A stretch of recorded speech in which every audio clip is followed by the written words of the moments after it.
Ruth, this is a comic book haul. I'm doing it because I fell behind. I was fucked with flu, and so right now I have 0 videos in the can. I'm going to have to record one right after this to even get back on schedule.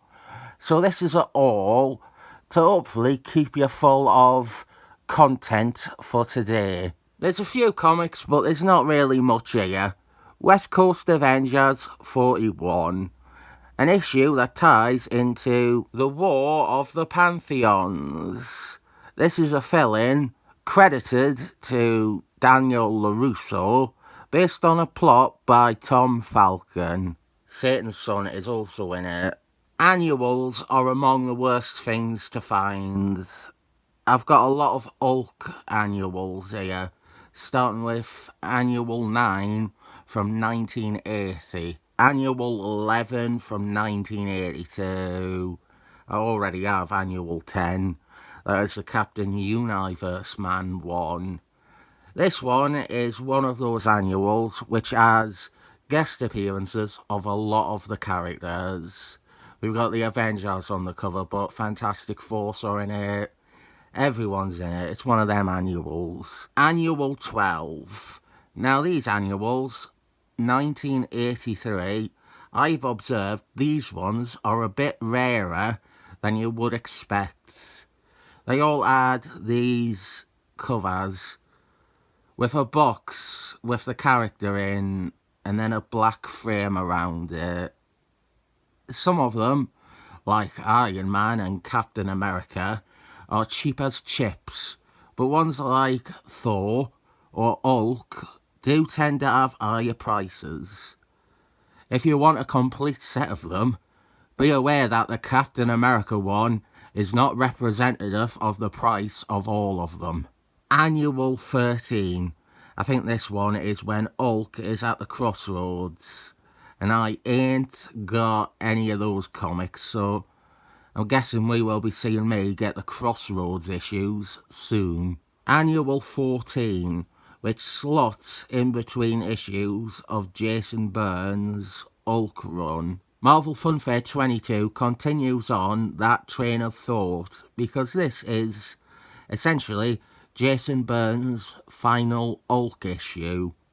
He left because they wouldn't print an all-splash page issue, and then they printed it anyway as a Marvel Funfair. Now I have got more of these beautiful Andy books. Issue 1 of the Master Edition. The cover is loose. This is important because not only has it got Spider-Man, it also has a major villain from SeaWorld Attacks, Ursula. Loose on this one too. Issue 3, Ghost Driver. And we have got the Serpent Art making a cameo on this cover. Issue 5, loose cover again, Punisher. They really amped up the amount of heads that they were fitting on a cover from the first issue to issue 5, didn't they? And this one is still in its original polybag. Issue 15, Iron Man, and various others. Ant-Man, Rouge, Iris West, others. Now this one isn't in its original sealed condition, but the cover is still attached. Number 27, with Death Clock and others. Killer Fool, he's there. Green Gobbler, Beta Ray Cyrus.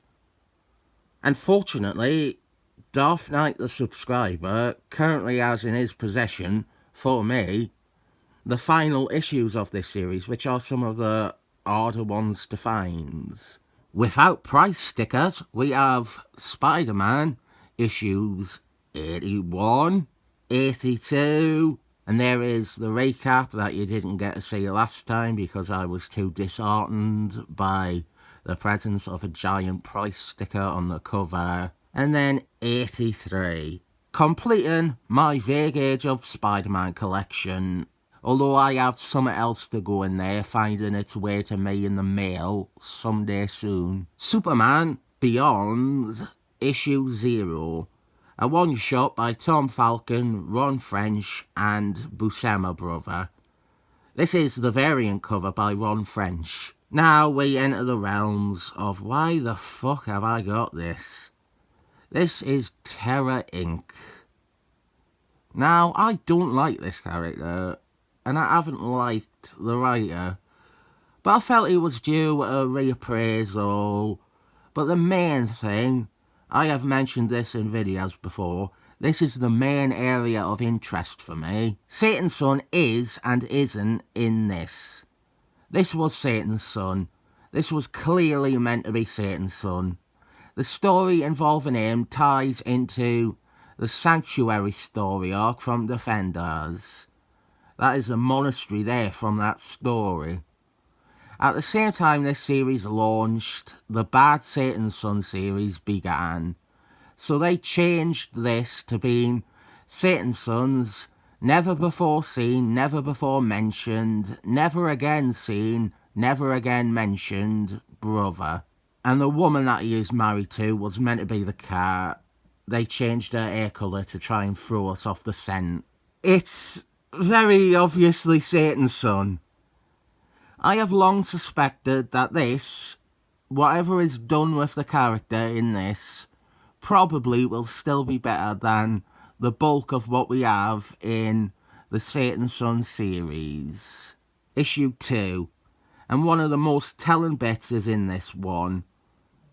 I mean, if a character that is Satan's son and looks like the character Satan's son isn't telling enough. Things were obviously re-scripted, but you can only re-script it so much.